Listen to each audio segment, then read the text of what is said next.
Viel Spaß heute.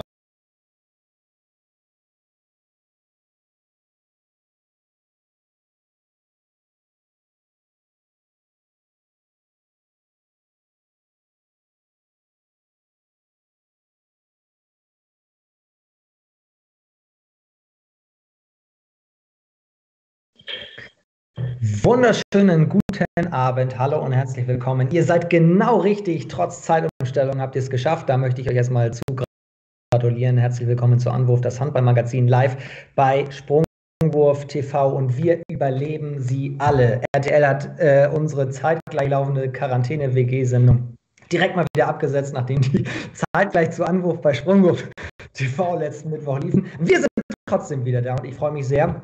Und wir haben fantastische Gäste. Die Elbdiven sind da. Wir reden über eine fantastische Saison in Lauenburg mit Lena und Maren. Hallo, könnt ihr mich hören? Ja, hi. Großartig. Freue ich mich sehr drüber. Wird eine sehr spannende Sendung. Auch endlich mal wieder ein bisschen über Sportliches reden. Da freue ich mich sehr. Aber die aktuelle Situation ist natürlich trotzdem immer noch sehr, sehr verzwickt. Und wir wollen mal schauen, was so in Niedersachsen passiert. Der Präsident des Verbandes in Niedersachsen ist uns zugeschaltet. Und ich hoffe, er kann mich hören. Ich kann ihn auf jeden Fall auch schon sehen. Stefan Hüdepohl. Ich kann ihn auch hören. Hallo. Großartig. Ja, wie geht es euch dreien? Wir können mal die Runde machen. Maren, wie sieht es bei dir aus? Also bei uns ist alles gut, wir sind alle gesund und ja, arbeiten fröhlich vor uns hin noch. Alles im Rahmen. Aber Handball fehlt. Du bist in deiner Praxis als Physiotherapeutin, dem Genau. Klang nach. Ja, genau. Um die Ruhe zu haben, falls die Kinder wach werden. Ah, okay. Aber ich finde großartig, dass ihr da im Hintergrund, auch Lena bei dir, eure Trikots hängen habt. Lena, wie groß ist die Sehnsucht schon wieder, das anzuziehen? Auch sehr. Ich würde schon gerne anziehen, aber halt, ne? Wir wollen unsere Sponsoren dadurch weiter ein bisschen unterstützen. Klasse. Ja, die müssen natürlich auch dranbleiben, wird auch ein großes Thema sein in der Sendung. Stefan, bei euch auch alle gesund und munter? Auch alle gesund und munter, wobei ich weiß, dass also auch in den Gremien den einen oder anderen schon erwischt hat mit Corona. Oh je, dann allen gute Besserung, die da dran laborieren. Wir starten jetzt mit der Ablenkung, mit dem Ablenkungsmanöver am Mittwochabend mit Anwurf, das Handballmagazin. Ein Spot, dann sind wir da. Die härtesten Seiten des Handballs. Handballhimmel und Handballhölle. Jetzt im Buchhandel.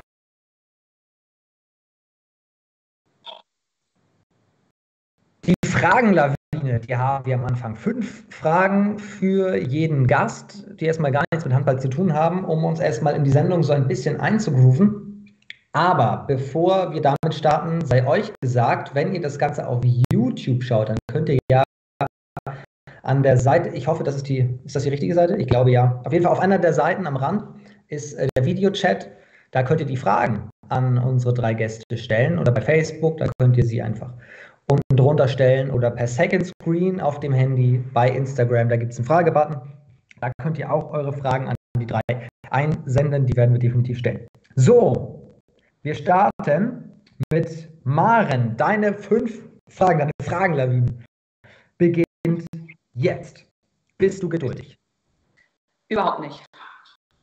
Geduld ist nicht so meine Stärke. Nee, also wäre schon schön, wenn es manchmal ein bisschen schneller geht, als es geht.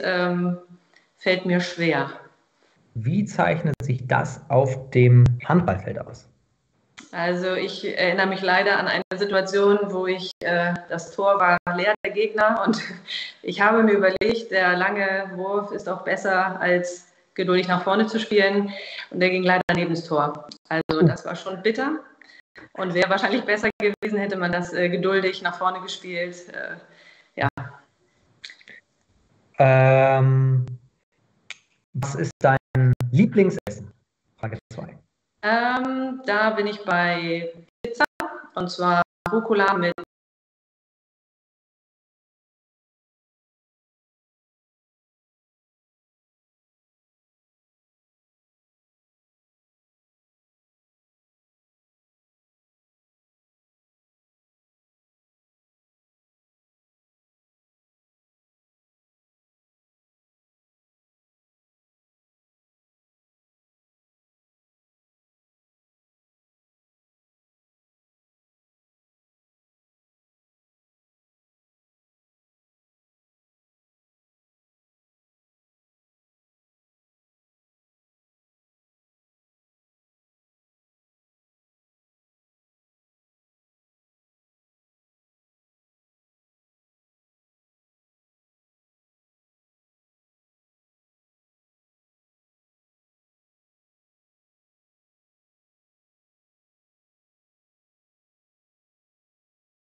Arbeit trage, also Trainingsoutfit.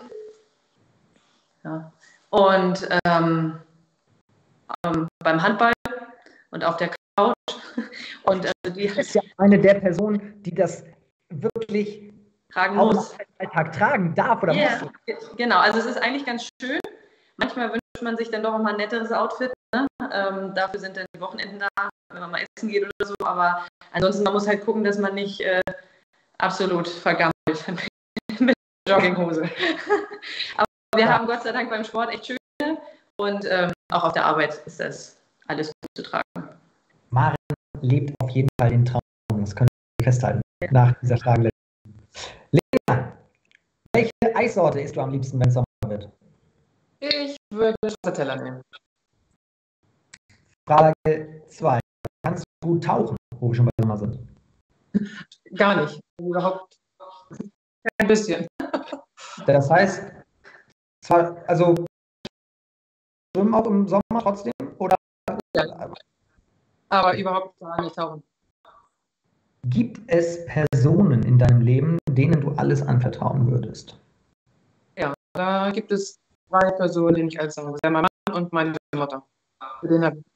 Daher auch wieder die Frage, ist es alles materiell gemeint oder die Frage ist so ein bisschen unspezifisch irgendwie, ne? Wenn denen du alles anvertrauen würdest. Was ist das Kitschigste, das du jemals gemacht hast? Das ist interessant. Ja, kitschig nicht unbedingt, aber wahrscheinlich mit das Peinlichste war mein 30. Geburtstag, als ich ein Peniskostüm anziehen musste. Ist das Standard auf Mallorca? Nee, wir waren in Naumburg, also das war echt ganz schön. Ja, das war mit das Peinlichste. Was ist deine Lieblingszahl? Eine direkte Lieblingszahl habe ich gar nicht, aber alle geraden Zahlen mag ich gerne. Okay. Ich höre hier gerade aus der Regie, ich bin nicht so gut zu sehen, kann das sein? Muss ich vielleicht übers Handy mal reingehen? Ich probiere es auf jeden Fall. Währenddessen kann Stefan uns schon mal sagen, ob er Links- oder Rechtshänder ist. Rechtshänder. Wie verlief deine Handballkarriere so eigentlich? Ja, also so der Klassiker. Ich habe mit 6 angefangen, habe dann gespielt bis Mitte 30 und dann habe ich aufgrund von beruflichen Verpflichtungen irgendwann dann auch aufgehört. Bin dann noch als Schiedsrichter ein bisschen rumgelaufen, aber ich habe also im Prinzip von der aktiven Karriere zum Funktionär, das war ein fließender Übergang für mich. Und bis jetzt müssen wir sagen, in deiner zweiten Amtszeit. Richtig. Was ist denn als Kind dein Traumberuf gewesen? Ja, das klingt jetzt ein bisschen komisch, aber ich wollte als kleines Kind immer Müllmann werden. Das hat nicht so richtig geklappt. Aber ich habe es zumindest zum Betriebsausschussvorsitz des Abfallwirtschaftsbetriebes hier bei uns im Kreis geschafft. Also ein bisschen ist der Hang auch geblieben. Hört man oft, dass viele sagen, ich möchte als Kind, wenn du dann auch dieses große Auto siehst, das vorbeifährt, das ist wirklich faszinierend. Ja, so war das bei mir als kleines Kind und wie gesagt, dann war das immer so ein Traum irgendwo. Hast du denn früher auch an den Weihnachtsmann geglaubt? Ja, wie jedes Kind natürlich, ne? Also. Beziehungsweise, wer glaubt, was ist das eigentlich für eine Frage? Wer glaubt nicht an den Weihnachtsmann? So ist es. Für alle, die uns zugucken. Ganz schnell, Frage 4, was würdest du bevorzugen? Urlaub am Strand oder Urlaub in den Bergen? Ganz eindeutig am Strand. Und das muss an der Nordseeküste sein. Oh, so spezifisch ist es. Ja. Fährst du lieber Auto oder bevorzugst du die öffentlichen Verkehrsmittel? Also ich fahre schon gerne Auto, aber so längere Strecken, wo man dann auch Stunden sitzt und nicht weiß, wann man ankommt mit dem Auto, fahre ich dann schon auch mit dem Zug. Wo genau Stefan an der Nordseeküste am liebsten Urlaub macht, das klären wir gleich und alles Wichtige zum Thema Handball in Corona-Zeiten auch. Ein Werbespot, dann sind wir wieder da und ich wechsle ans Handy.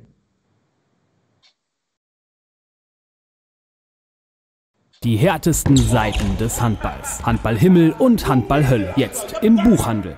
Michael, ich rufe dich an.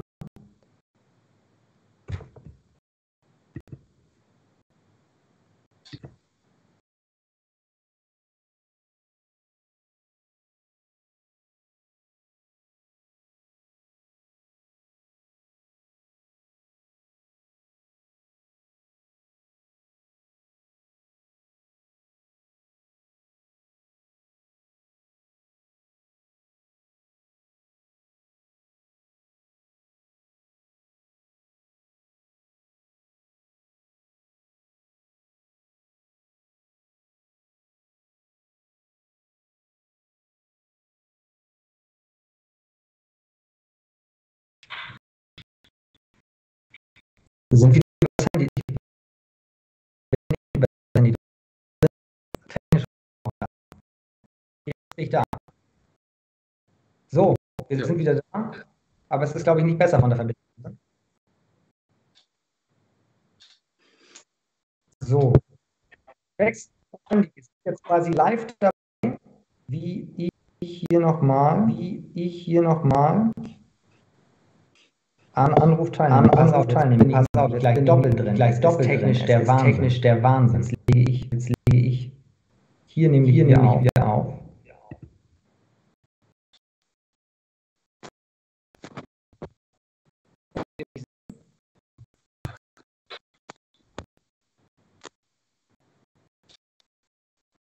Können Sie mich sehen? Funktioniert das?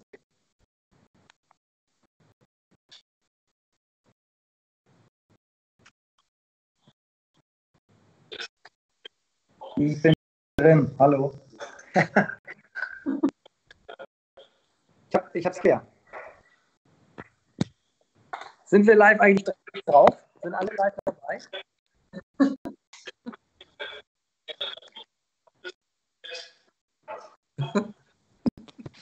So besser?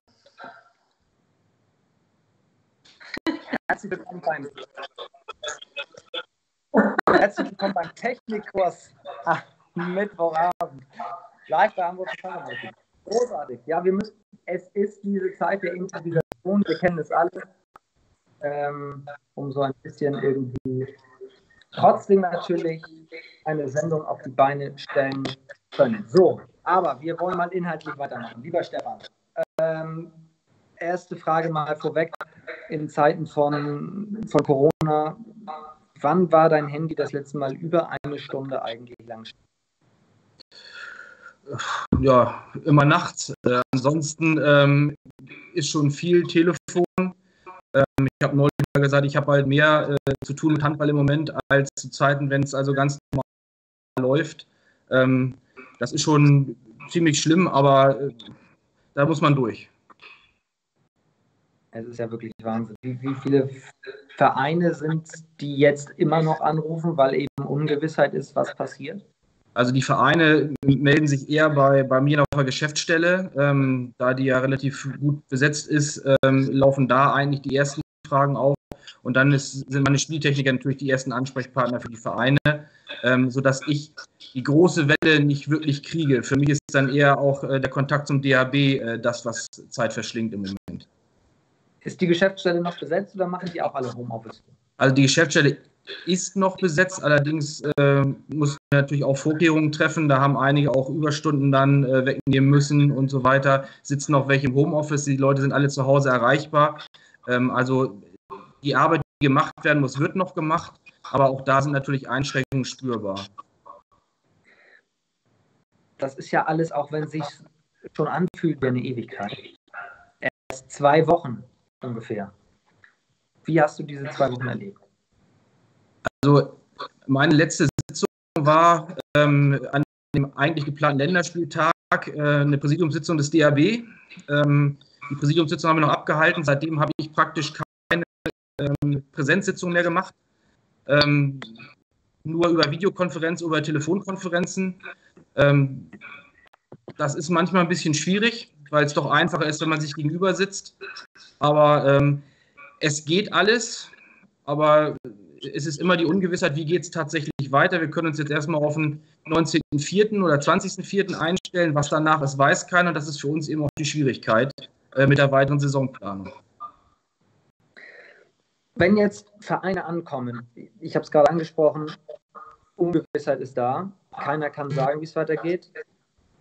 Wie geht ihr mit Fragen um, die noch gar nicht beantwortet werden können? Also die Ereignisse haben sich auch bei uns überschlagen. Wir haben zunächst mal veröffentlicht, wie sich die Leute verhalten sollen, auch in den Hallen. Und dann mussten wir 2 Tage später den Spielbetrieb unterbrechen.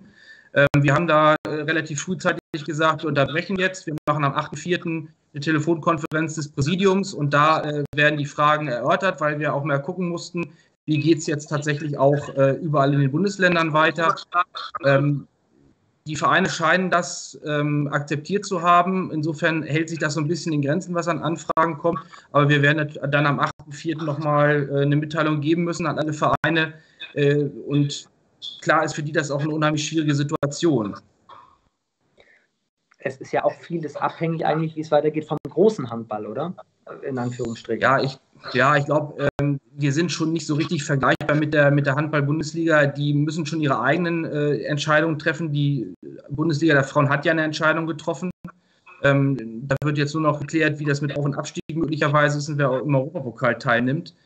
Die Männer haben sich noch bedeckt gehalten, wir als Landesverband auch. Wir haben gesagt, wir warten mal ab, was dann auch nach dem 20.04. passieren wird. Viel mehr kann man nicht machen. Ja, und wir haben natürlich, es ist für uns einfacher, ich sag mal, in der Kreisklasse eine Saison zu beenden als in der Oberliga. Ich möchte auch gar nicht fragen, was passiert, wenn, wir würden uns die ganze Zeit nur im Konjunktiv bewegen, aber was wäre denn aus deiner persönlichen Sicht die beste Lösung für die Amateurklasse? Also ich halte nichts vom Einfrieren, wie es einige vorschlagen, dass sie sagen, wir brechen die Saison ab, spielen die nächstes Jahr praktisch nochmal neu, da halte ich nichts von. Was jetzt kommen wird, auch als Empfehlung, weiß ich nicht. Ich persönlich würde präferieren, wenn man Aufstiege möglich machen würde und Abstiege möglicherweise nicht macht. Entsprechende Vorschläge gibt es ja auch. Ich finde, man muss natürlich eine Entscheidung am grünen Tisch fällen, aber man sollte das Sportliche nicht so richtig außer Acht lassen. Und es muss so fair wie möglich sein, wobei eine faire Lösung wird es am grünen Tisch nie für alle geben. Das ist eben die Schwierigkeit. Faire Lösung vielleicht nicht, aber zumindest für alle Ligen im Verband die gleiche Lösung für alle? Also wir werden sicherlich einen Vorschlag unterbreiten, der bei uns auch in den Regionen umgesetzt werden soll. Natürlich müssen die Kriterien gleich sein, das ist klar. Wie sieht die Situation rein weg von den sportlichen Entscheidungen aus? Ist jetzt schon eine Tendenz erkennbar, dass viele Vereine ankommen und sagen, wir könnten finanzielle Probleme bekommen? Also da muss man jetzt vielleicht ein bisschen gucken. Ich glaube, dass eher die Vereine in den unteren Klassen nicht so stark betroffen sind, wobei natürlich auch da vielleicht Mitglieder nicht mehr bezahlen wollen, weil sie sagen, ich habe kein Angebot mehr, deshalb will ich auch nicht mehr bezahlen. Es wird immer schwieriger, je mehr wirtschaftliche Interessen auch da sind. Also 4. Liga, 3. Liga, da wird man dann eben auch das ein bisschen im Blick haben müssen. Aber also wir werden als Verband keinen Verein unterstützen können, das ist das Problem. Aber ich denke, dass da eben auch die Schutzmechanismen vielleicht auch für die Vereine greifen müssen. Und da wird man sich auch über die Sportbünde dann an die Länder und an den Bund halten müssen, damit es da Hilfen gibt. Merkt ihr denn bei euch das schon, auch das ein oder andere Mitglied wegbricht? Also bei mir persönlich hat sich das noch nicht realisiert. Ich weiß davon nichts.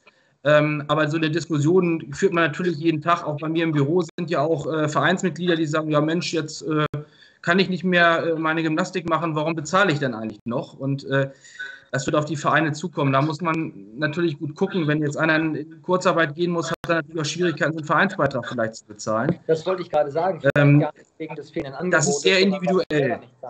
Ja, genau. Das wird sehr individuell sein. Der eine sagt, ja, mir ist das egal, ich weiß, dass der Verein das Geld braucht, gerade in der Situation, aber wenn man es dann selbst nicht mehr kann, ich befürchte, dass es da Probleme gibt, hoffe aber, dass sich das in Grenzen halten wird.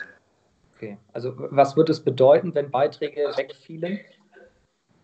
Naja, ich will nicht hoffen, dass da ein Verein dann wirtschaftlich kaputt geht, aber es kann natürlich sein, dass ein Verein auch Spieler nicht mehr bezahlen kann. In der Oberliga wird ja nun auch bekanntlich Geld gezahlt und wenn es dann nicht läuft, dann zieht eben die Karawane weiter. Das ist vielleicht... je weiter man höher kommt, umso schlimmer, aber da wird es sicherlich auch Bewegungen geben. Ihr als Verband habt natürlich auch Sponsoren. Merkt ihr da, dass es irgendwie Schwierigkeiten gibt, dass die ihren Verpflichtungen nachkommen können? Also bis jetzt ist mir nicht bekannt, dass ein Sponsor gesagt hätte, er möchte seine Zahlungen reduzieren. Ich glaube das auch nicht, weil das, was wir haben, relativ gut gewachsen ist. Und wir hängen auch nicht wirklich so stark von Sponsoren ab. Einen umgekehrten Effekt geben, dass gerade durch diese Entwicklung mehr Mitglieder kommen? Also es wäre ja schön, wenn viele zu Hause sitzen und sagen, ich habe Bewegungsdrang und dann eben zum Handball kämen. Das wäre ein toller Effekt. Hoffen wir mal, dass es so kommt. Das wäre doch richtig schön. Wie macht ihr es bei euch denn persönlich im Verband? Macht ihr es jetzt wie wir? Alles digital, auch die Meetings und so weiter, und hofft, dass ihr nicht jemanden wie mich dabei habt, der nicht mal das Handy bedienen kann, aber sonst... Also wir machen im Verband sowieso schon einiges digital. Die Präsidiumssitzungen waren bis jetzt natürlich immer Präsenzveranstaltungen, aber die Voraussetzungen sind da und wir machen es jetzt tatsächlich so wie jetzt hier, dass wir uns dann eben alle von Rechner setzen, hat auch ein Positives, man muss nicht fahren, denn fast alle Präsidiumsmitglieder müssen nach Hannover fahren. Kann auch ein Vorteil sein. Und ich glaube, dass diese Krise zur Folge haben wird, dass die Digitalisierung auch im Sport noch weiter voranschreiten wird. Hier kommt gerade eine Frage rein von Steffen Bahr, Schiedsrichter aus Schleswig-Holstein, wenn ich das richtig im Kopf habe. Der fragt, wie sieht das bei Schiedsrichtern aus? Werden da und Fortbildungen, werden die auch digitaler? Die werden auch digitaler. Ich habe in meiner Region, in meiner Heimatregion, macht man jetzt sogar einen Anfängerlehrgang online, haben die organisiert. Wir können vieles im Schiedsrichterbereich auch schon online abbilden. Auch Lauftests und so weiter kann man ja praktisch auf seiner eigenen Bahn machen und aufnehmen und so weiter. Das gibt es alles. Die Möglichkeiten sind schon da. Die muss man eben jetzt ein bisschen ausbauen. Aber wenn man die Grundlage hat, dann ist es auch natürlich auch einfacher, weiterzugehen. Wir hatten ja schon ein kleines Vorgespräch, da hast du gesagt, ihr seid sowieso digital relativ gut aufgestellt schon. Ja, wir machen C-Lizenz, Fortbildung und auch Ausbildung schon so weit wie es geht. Das wird auch gut angenommen. Natürlich haben wir auch Präsenzveranstaltungen noch nebenbei, aber gerade auch im Bildungsbereich ist da eine unheimliche Bewegung. Und die Bildungsverantwortlichen, also mein Vizepräsident und auch der Mitarbeiter in der Geschäftsstelle sind da sehr firm und die treiben das sehr voran, was uns jetzt wahrscheinlich in der Situation unheimlich zugutekommen wird. Fernab mal von dieser ganzen Thematik, beziehungsweise letzte Frage, wann geht es weiter? Sind bei euch schon Sitzungen anberaumt? Am 8.4. wird eine Präsidiumssitzung sein. Dann werden wir gucken. Wir werden da verschiedene Szenarien natürlich besprechen, denn wir müssen uns ja auf eine relativ unsichere Zeit einstellen. Ich gehe davon aus, dass die endgültige Entscheidung, ob wir die Saison fortsetzen oder nicht in Niedersachsen, dann nach der Ministerpräsidentenkonferenz nach Ostern fallen wird, wenn wir wissen, wie geht es mit den Verfügungen weiter. Wenn wir so eine kriegen wie in Baden-Württemberg, wo also bis zum 16. oder 15.06. Sport praktisch nicht mehr erlaubt ist, dann ist eine zwangsläufige Folge, dass man sagt, wir können es einfach nicht mehr zu Ende bringen. Ich glaube, wir haben 6 Spieltage noch in der Oberliga und die Ferien beginnen irgendwann Mitte Juli. Da kann sich jeder ausrechnen, wenn ich noch in 2 Wochen Training vorschalten muss, weil ich nicht sofort wieder anfangen kann, dass es dann nichts mehr wird. Wahnsinn. Und du sprichst es gerade an. Ich wollte eigentlich mit dir auch über die Oberliga sprechen, weil in Niedersachsen das interessante Modell ist, ihr habt in der Verantwortung des Verbandes gleich 2. Es gibt einmal die Oberliga Nordsee, wo auch die Bremer Clubs mit drin sind. Ja. Und es gibt die Oberliga Niedersachsen. Wie viel in normalen Zeiten jetzt, wie viel Mehraufwand ist das überhaupt? Wie wuppt ihr das? Also da das schon von jeher im gemeinsamen Spielbetrieb vor einiger Zeit noch vertraglich und jetzt mittlerweile gehören die Bremer spieltechnisch quasi zu Niedersachsen, ist das überhaupt kein Problem. Und der Aufwand, um 2 Oberligen zu unterstützen, ist in den digitalen Zeiten überhaupt kein Problem mehr. Also die Arbeit der Staffelleiter und auch der Spieltechniker ist durch den technischen Fortschritt wesentlich einfacher geworden. Ich schaue gerade in der Niedersachsenliga also in der Oberliga Niedersachsen ist es relativ eindeutig da oben, Braunschweig mit deutlichem Vorsprung und sogar einem Spiel noch weniger. Bei der Nordseestaffel ist das ein enges Kopf-an-Kopf-Rennen mit Habenhausen und Cloppenburg. Es wäre, aber das gilt sowieso für alle, am schönsten, wenn wir weiterspielen. Es ist immer schöner, wenn wir weiterspielen können, weil eine sportliche Entscheidung immer die bessere ist. Ob so kommt, kann ich nicht sagen, kann wahrscheinlich keiner sagen. Ich bin sehr, sehr gespannt. Wir drücken die Daumen. Vielen Dank, dass du uns heute Rede und Antwort stehst dazu. Gibt natürlich auch gleich noch die Community-Fragen. Wenn auch ihr Fragen habt an Stefan, dann schreibt sie gerne bei uns hier in den Stream. Wir machen mal einen kurzen Spot und dann schauen wir mal, wie es mit den direkt Betroffenen ausschaut. Lauenburg ist heute mit dabei für Schleswig-Holstein-Liga. Und die dürfen einfach nicht spielen. Zwangspause, was das bedeutet, besprechen wir gleich.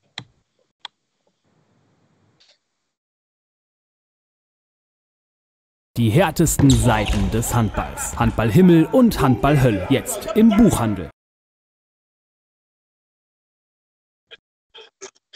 So, die Mütze wird noch gerichtet. Dann begrüße ich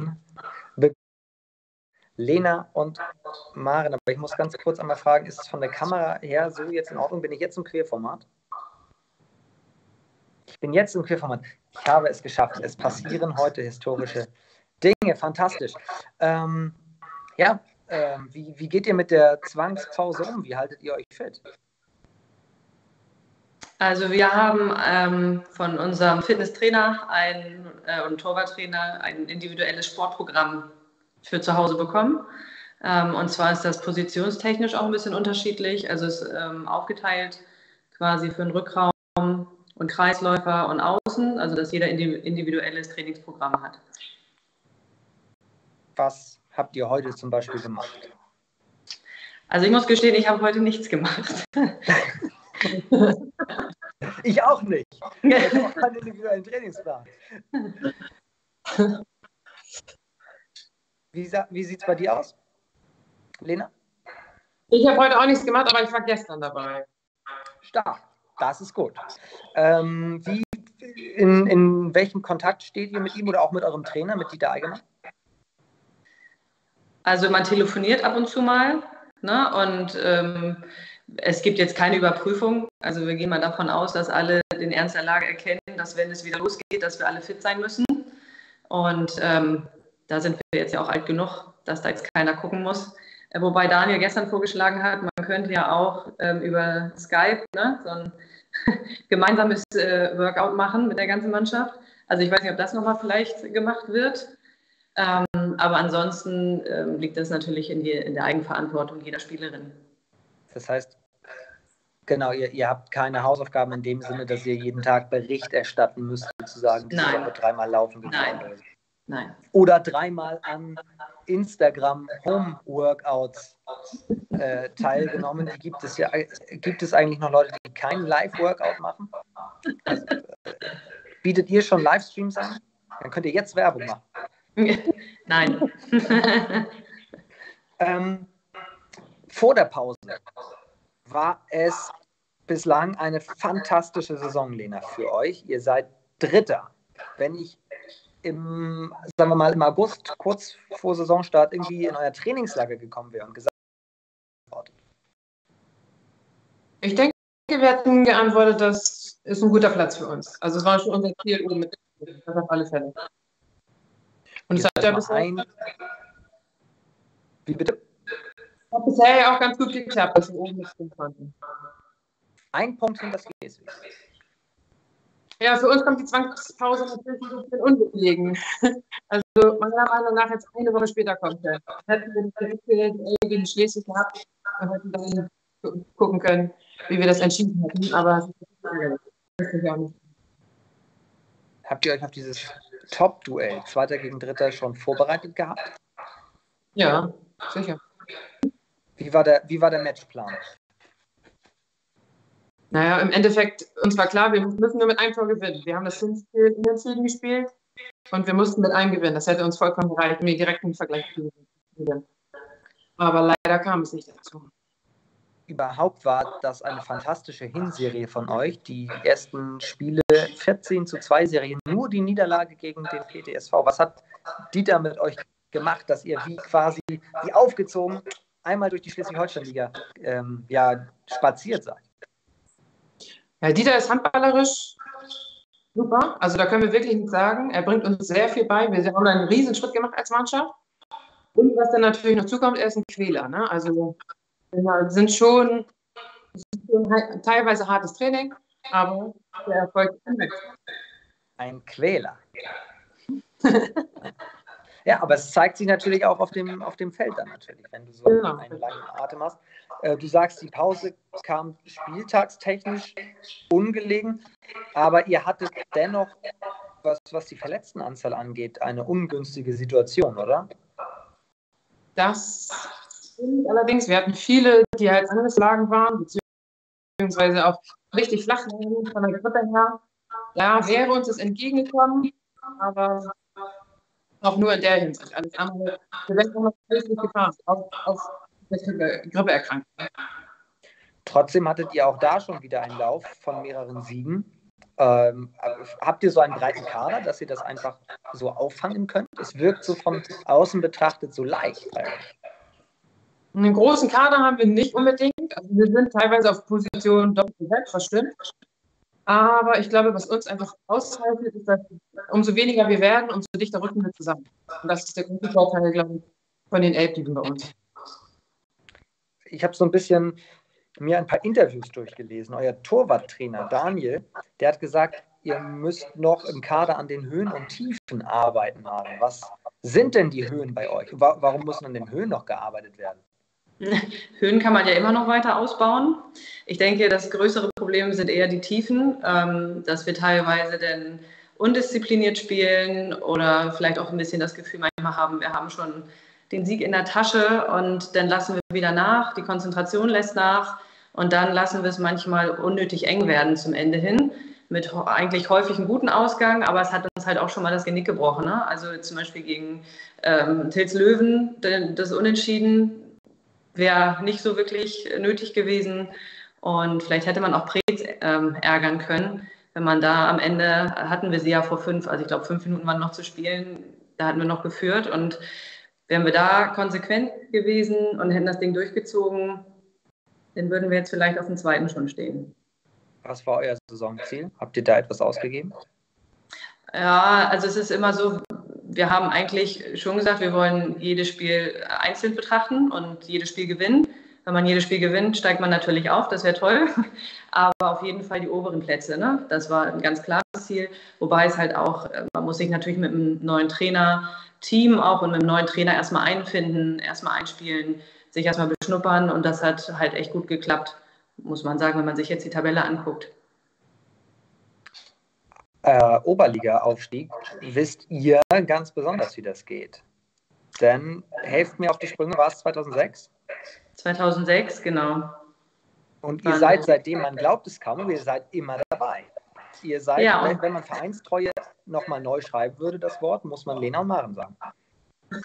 Ja, genau. Wir spielen schon seit unserer Kindheit in Naumburg und ja, waren nicht einmal woanders und deswegen ist, denke ich, auch unser Ziel gerne nochmal wieder Oberliga. Das heißt, dann wisst ihr ja auch ungemein, wie dieser Verein tickt. Was macht denn Lauenburg aus? Also was Lena vorhin schon sagte, also die Elbdiven sind halt und auch ganz Lauenburg sehr eng beieinander. Wir haben immer eine gut besuchte Tribüne, wir haben tolle Sponsoren, wir haben ein tolles Team auch um die Mannschaft rum, Betreuer, Manager, ob jetzt Torwarttrainer oder auch Athletiktrainer, das harmoniert total gut und in der Mannschaft, die Mädels untereinander, wir verstehen uns halt auch gut und ja, je weniger man wird, durch Krankheitsausfälle beispielsweise, desto mehr ist jeder Einzelne auch wieder in der Pflicht, ja, Gas zu geben und ja, dann zieht man sich gegenseitig mit. Ne? Das funktioniert besonders gut. Heißt das für euch persönlich jetzt gesprochen, nach so vielen Jahren, wo ihr dann mit Lauenburg ja so viel auch erlebt habt, der Oberliga-Aufstieg ist das Ziel, was ihr für euch persönlich nochmal erreichen wollt, bevor es irgendwann heißt, ja, nicht nur Handelsschuhe in den Nagel vielleicht, sondern sogar vielleicht wollt ihr eine Trainerkarriere mal anstreben. Also für mich persönlich ist der Oberliga-Aufstieg auf jeden Fall das Ziel schlechthin. Also ich werde nicht mehr ewig Handball spielen und würde gerne vorher noch einmal aufsteigen, eine richtig geile Aufstiegsfeier haben und nochmal Oberliga spielen. Und wie ich gelesen habe, auf der Webseite, glaube ich, im Steckbrief, 43er Likör mit Milch. Genau, den gibt es dann auch, definitiv. Und nicht wenig. Denn, mit was würde Lena anstoßen? Ich würde den 43er nehmen, aber mit Maracuja-Saft. Okay, ja, Prioritäten müssen gesetzt werden. Irgendwas wollte ich noch fragen. Ich wollte noch fragen, genau, du hast eben sehr gelacht, als ich Trainerkarriere angesprochen habe. Das kommt für dich nicht in Frage? Ich habe 10 Jahre lang die Jugendmannschaft trainiert. Guck mal, dann kommt das ja in Frage. Ja, also es ist schon berechtigt, aber ich denke, ich würde so lange warten, bis meine Tochter irgendwann mal spielt und die dann trainieren vielleicht. Klingt großartig. Ich habe noch Fragen, wo ihr auch gerade die Tribüne angesprochen habt, die community-technisch reingekommen sind. Da kommen wir gleich. Vorher gibt es aber einen kleinen Spot von unserem Fitnesspartner Sports Athletic. Wichtig ist, die Übung, die wir jetzt sehen, ist für zu Hause. Wir bleiben zu Hause, das ist das große Motto, auch jetzt bei Sports Athletic.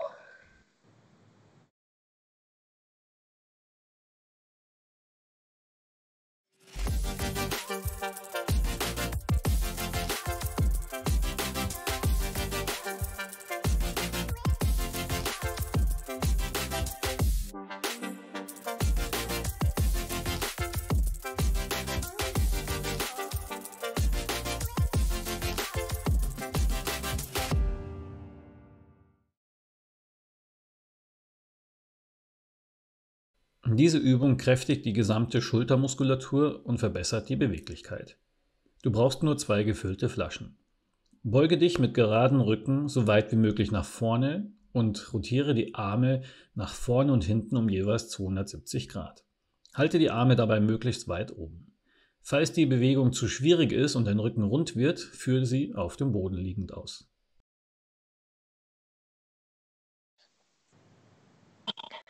Die Frage nämlich von Paul 420 geht Richtung eures Fanclubs. Wer die geilsten Fans hat bei den Elbdiven. Wie heißt euer Fanclub? Elbremidemis. Elbremidemis. Und wie muss man sich die vorstellen?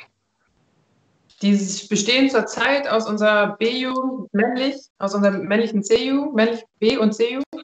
Und wurde von unserem Manager, von dem Sohn damals, ins Leben gerufen. Und die haben das jetzt übernommen und die machen ordentlich Stimmung. Ja, Geheimspiele. Teilweise kommt es Auswärtsspiele. Ach, auch noch? Mhm. Ja. Nehmen alles auf sich. Maren, du hast gerade gesagt, die Tribüne ist immer gut besucht. Von welchen Zahlen reden wir da? Ja, so 150 erreichen wir schon. Das ist schon dann gut laut. Das klingt doch ordentlich. Es ist wirklich so eine sprachlose Situation gerade, oder? Also habt ihr auch so das Gefühl, diese ganze Situation, die man so hat, alles ist so ein bisschen ruhiger geworden, so ein bisschen wie früher schneefrei, nur dass eben die Situation noch ein bisschen angespannter ist. Wie zum Beispiel, Maren, merkt ihr das bei euch in der Physiopraxis? Da dürfen doch aber noch Leute kommen, oder? Wenn es medizinisch ist. Ja, genau. Medizinisch berechtigt, das bedeutet, oder bedingt, das bedeutet, die brauchen ein Rezept. Also so Wellness-Massagen, Anwendungen, dürfen wir nicht mehr machen. Und man muss halt auch gucken, wie die Patienten so gesundheitlich drauf sind. Ne? Also wenn man jetzt wirklich viele Ältere hat, die dann vielleicht auch noch eine neue Niere oder so bekommen haben oder eine neue Leber, das wird dann schon schwierig. Ne? Und wir haben halt aber auch Schutzkleidung, mit Mundschutz arbeiten wir und Desinfektionsmittel haben wir noch ganz viel. Aber man merkt schon, dass weniger Neuanmeldungen kommen. Viele Menschen sind halt auch verunsichert und wissen nicht, dürfen sie kommen, dürfen sie nicht kommen, sollen sie kommen. Wenn sie nicht kommen, haben sie natürlich gesundheitliche Einschränkungen. Wir betreuen auch noch ein Altenheim. Also es ist wirklich ganz schwierig. Und ja, man ist in so einer merkwürdigen Situation, dass man ja auch nicht weiß, so 3 Wochen noch, dann ist es vorbei, dann geht es normal weiter. Das wird einem halt helfen. Aber diese Bestätigung kriegt man halt nicht. Ne? Was mich auch noch mal interessieren würde, Stefan, du bist ja nicht nur Präsident, obwohl man immer das Gefühl hat, Präsident sein ist ja eigentlich schon ein Fulltime-Job. Du bist auch noch Rechtsanwalt.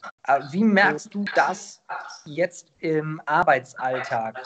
Gibt es da tatsächlich, ich weiß nicht, was man da genau jetzt öffentlich sagen darf, aber gibt es tatsächlich so den einen oder anderen Fall, der mit dem Virus zu tun hat? Ja, natürlich. Es gibt natürlich Mandanten, die wissen wollen, wie das mit Kurzarbeit ist. Es gibt Mandanten, die fragen nach möglichen Schadenersatzansprüchen. die dann ja bestehen, wenn Leute in Quarantäne müssen, für den Arbeitgeber zum Beispiel. Das kommt schon vor.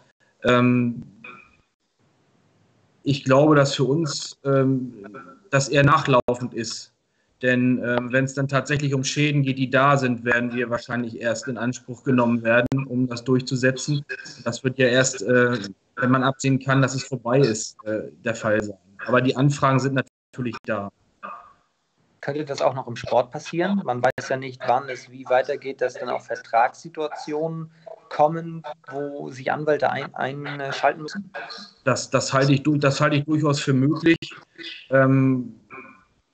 Wir werden auch, sollten wir am grünen Tisch entscheiden, sicherlich mit möglichen Rechtsmitteln zu kämpfen haben. Es ist zu hoffen, dass viele sagen, okay, das ist eine besondere Situation, es muss eine Entscheidung getroffen werden und dann die Entscheidung akzeptieren, aber das kann man natürlich nicht ausschließen.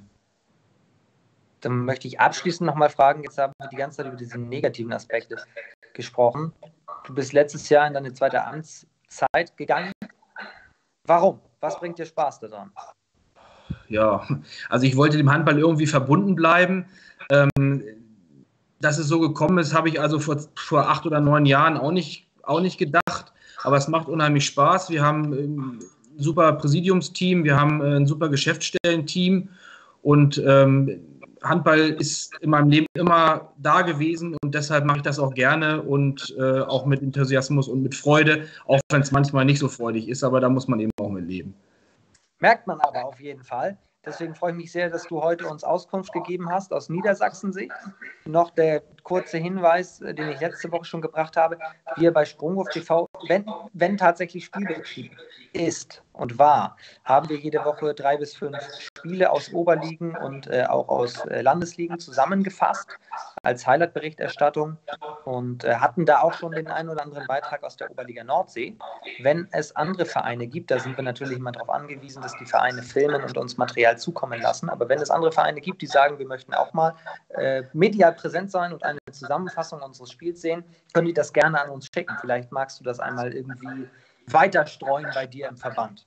Also da alle Spiele aufgenommen werden in der Oberliga von den Vereinen, muss man mal gucken, ob man da nicht was hinbekommt.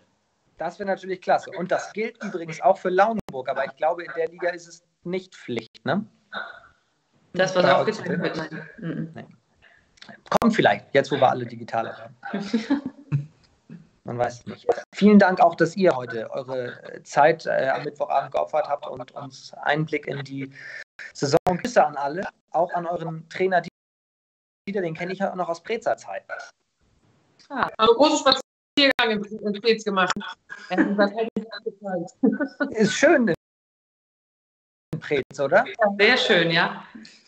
Siehst du? Ja, das sind da gewesen früher. In diesem Sinne, vielen Dank an euch, vielen Dank. Wir sind auch nächste Woche wieder da mit Anruf das Handballmagazin live bei Sprungwurf TV. Passt auf euch auf, bleibt gesund und bleibt zu Hause. Bis bald. Ciao. Die härtesten Seiten des Handballs. Handball Himmel und Handball Hölle. Jetzt im Buchhandel.